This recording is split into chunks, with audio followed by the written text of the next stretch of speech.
Olá, meu nome é Cristina e hoje irei falar da tragédia do edifício Joelma, que em 1º de fevereiro de 2024 completou 50 anos, um dos maiores incêndios nacionais e o maior incêndio da cidade de São Paulo.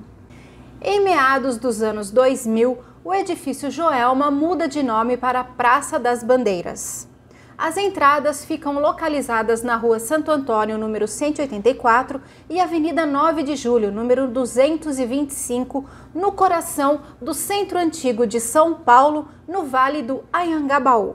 Foi inaugurado em 1971, possui 25 andares e 94 metros de altura, sendo considerado na época um dos prédios mais altos da cidade e é obra do arquiteto Salvador Candia. Por conta da tragédia, o edifício passou por reforma e adequações à Lei de Prevenção e Combate a Incêndio entre os anos de 1974 a 1978. Construído a partir do ano de 1969 pela construtora Joelma S.A., o seu diretor afirmava que o prédio possuía o mais moderno sistema de incêndios. A estrutura de concreto armado com vedações externas de tijolos ocos, sua fachada em ladrilhos, suas janelas de vidro em esquadrias de alumínio. O topo do edifício possui uma estrutura de madeira e por cima dela telhas de amianto. Após a sua inauguração em 1972, o edifício foi praticamente todo locado pelo Banco Crefisul de Investimentos. Seu subsolo e térreos eram usados para arquivos de documentos. Do 1º até o 10º andar eram os estacionamentos e do 11º andar até o 25º ficavam os escritórios. Sua ala norte ficava de frente para a Avenida 9 de Julho e a ala sul ficava de frente para a Rua Santo Antônio. Aquela sexta-feira, dia 1º de fevereiro de 1974, estava nublada, abafada e chuvosa. Às 8h30 da manhã, os seus pavimentos já estavam praticamente abastecidos com quase todo o quadro de funcionários. Os escritórios eram ricamente decorados conforme os costumes dos anos 70, decoração esta que alimentou ainda mais as chamas. Belíssimas cortinas de tecido de juta com forro sintético, divisórias lambris e móveis de madeira, riquíssimo carpete, poltronas e sofás acolchoados, e em quase todos os escritórios havia um aparelho de ar-condicionado. E foi em um desses aparelhos, localizado no 12º andar, que às 8h45 da manhã um curto-circuito se iniciou. Ao reparar que havia um foco de incêndio, um funcionário correu para pegar um extintor. Porém, quando ele retornou, as chamas já haviam tomado proporções alarmantes, se espalhando pelo forro. Ele então liga para os andares superiores para que uns avisassem aos outros do incêndio e assim evacuassem o prédio. Outros funcionários tentaram usar os hidrantes, mas não havia água disponível. Levantou-se a hipótese de haverem esquecido de religar a água dos hidrantes. No final de semana, o estacionamento do edifício funcionava como lava rápido e eles fechavam a água após isso. O andar onde o incêndio se iniciou ficou tomado pelas chamas em apenas 15 minutos. A temperatura média passava dos 600 graus Celsius. O edifício Joelma possuía apenas uma estreita escada central e elevadores, que em hipótese nenhuma devem ser usados em caso de incêndio. Não havia brigada, plano de evacuação, porta corta-fogo ou escada de incêndio. Quando o incêndio estava em seu início, algumas pessoas tiveram sucesso em descer pelos elevadores, mas conforme as chamas e o calor aumentavam, os elevadores pararam de funcionar, o que levou a inúmeras mortes, inclusive das 13 pessoas que foram encontradas abraçadas e nunca foram identificadas. Elas ficaram conhecidas nacionalmente como as 13 almas do edifício Joelma. As pessoas se refugiavam nos banheiros, nos parapeitos das janelas e muitas procuraram abrigo na cobertura do edifício, na esperança de serem resgatadas por helicópteros, como acontecera 2 anos antes no incêndio do edifício Andraus, que possuía heliporto. Às 9h03 da manhã, os bombeiros foram chamados e, como havia brigada perto do local, eles logo chegaram. Helicópteros foram chamados, mas a estrutura de madeira, as telhas de amianto e portas que ficavam no topo do edifício não permitiam o pouso das aeronaves. Infelizmente, o Joelma não possuía heliporto. Os bombeiros chegaram, mas eles não possuíam vestimenta adequada para um incêndio de tão grande proporção. Alguns nem tinham máscaras de oxigênio. O resgate foi à base de muita coragem, criatividade e improviso. Este ano, a Câmara Municipal de São Paulo prestou homenagens aos bombeiros que lá trabalharam. Em entrevistas ao portal de notícia Metrópolis, o Sr. Franklin de Jesus Ferreira, hoje com 75 anos, afirmou que eles entraram sem pensar. Não haviam materiais apropriados, as escadas não alcançavam os andares mais altos e as mangueiras possuíam avarias. Seu comandante lhe disse: "Entra e vê o que dá para fazer." Então, os bombeiros corajosamente subiram. O Sr. Franklin possuía na época um bebê recém-nascido em casa e um dos seus irmãos, também bombeiro, atuou no resgate ao seu lado. Outro bombeiro, o Sr. Pedro Ortiz Cáceres, de 74 anos, disse que as pessoas faziam de uma escada prolongável ponte para que as vítimas passassem de um prédio para o outro. Um dos heróis de salvamento, o Sr. Augusto Carlos Caçaniga, um capitão reformado de 83 anos, se voluntariou para saltar do helicóptero para a cobertura do Joelma.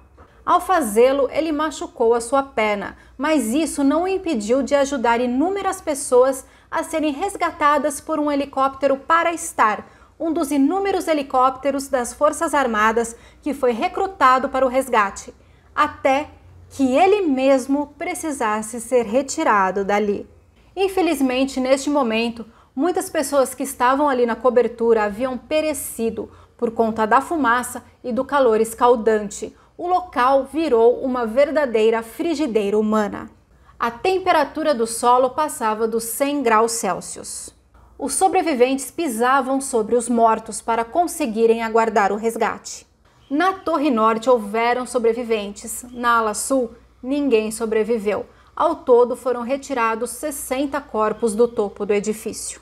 Segundo registros, nas copas dos escritórios, os botijões de gás explodiam, afetados pelo calor das chamas, atingindo as paredes e derrubando blocos para os andares inferiores. Pedaços de laje e de partes do Joelma também caíram. Pessoas em total desespero começavam a cair dos últimos andares. Mais de 20 pessoas caíram na Praça da Bandeira. Populares que assistiam à tragédia escreviam cartazes pedindo calma para que as pessoas não pulassem. Elas também escreviam na rua. Às 10h30 da manhã, as chamas já haviam consumido todo o material inflamável do edifício, começando a se autoextinguir. Dezenas de carros-pipa foram utilizados, 3 escada-magiros, 2 plataformas elevatórias e dezenas de veículos de resgate, terminando o resgate dos sobreviventes até a 1h30 da tarde. Estima-se que 756 pessoas estavam no edifício. O número de vítimas fatais varia entre 187 a 191 pessoas e mais de 300 ficaram feridas. Muitos mortos e feridos foram levados até a Câmara Municipal de São Paulo para procedimentos posteriores. A maioria das vítimas era funcionária do Banco Crefisul de Investimentos.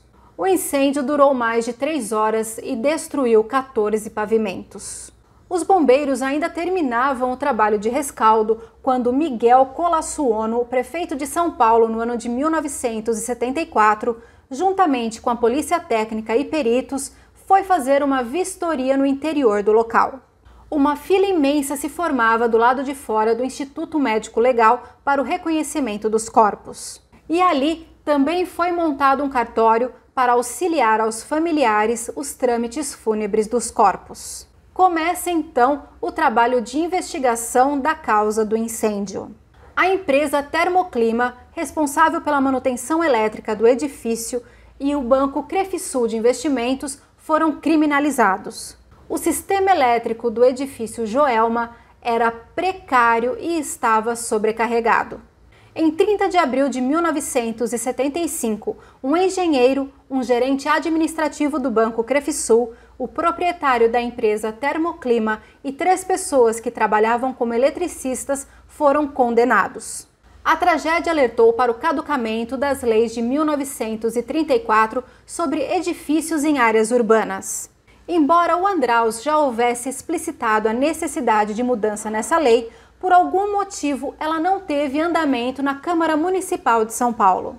Após o Joelma, em 1975, foi criada a primeira legislação de segurança da cidade, regulamentando a prevenção e combate a incêndios, passando por reformulações nos anos de 1992 e 2017. No término da reforma do edifício Joelma, em 1978, com um maior padrão de segurança, foi chamado de Novo Joelma pela empresa Itaoca, responsável pela locação das salas comerciais. Após os anos 2000, o edifício mudou seu nome para Praça da Bandeira. E hoje ele segue como uma enorme cicatriz no coração do centro de São Paulo. Embora tivessem tido em comum a sua causa, um curto-circuito, o número de mortos do edifício Andraus foi bem menor do que o número do edifício Joelma. No incêndio do Andraus, houveram 16 mortes e mais de 345 pessoas ficaram feridas. Os sobreviventes foram resgatados por helicópteros, pois o Andraus possuía heliporto. Já o Joelma, além de não possuir, ele também não tinha a mínima estrutura de segurança. O cinema hollywoodiano ainda lucrava com o filme Catástrofe, O Destino de Poseidon, de 1972, que tratava do naufrágio de um transatlântico, quando O Inferno na Torre, de 1974, foi lançado nos cinemas. Baseado em 2 livros, The Tower e The Glass Inferno, partes de seu roteiro foram inspirados nas tragédias do Andraus e principalmente do Joelma. A tragédia ainda inspirou obras literárias, como Somos 6, psicografado pelo médium Chico Xavier, e deu origem ao primeiro filme de temática espírita nacional, o longa Joelma 23º Andar, disponível gratuito até esta data para assistir no YouTube. Outro livro psicografado foi lançado, inspirado nas 13 pessoas que morreram sem identificação. 13 Almas, de Marcelo César, também aborda em um de seus capítulos o maior incêndio nacional que ocorreu em Niterói em 1961. O incêndio do Grand Circus norte-americano vitimou fatalmente 503 pessoas, 7 em cada 10 eram crianças, e feriu mais de 800. A Rede Globo apresentou o caso do Joelma em 2005, em seu programa Linha Direta Mistérios, onde contou um pouco da história do terreno do edifício. Ali, em 1948, ocorreu o crime do poço. O programa aborda também o sobrenatural que ronda o local e termina com a história das 13 almas. 50 anos depois do Joelma, seus sobreviventes lutam contra os seus traumas e as lembranças de um pesadelo infernal, tudo televisionado em tempo real. Então é isso, se você gostou do nosso conteúdo, inscreva-se no canal, ative o sininho para receber as notificações e comente aqui embaixo. Muito obrigada e até mais!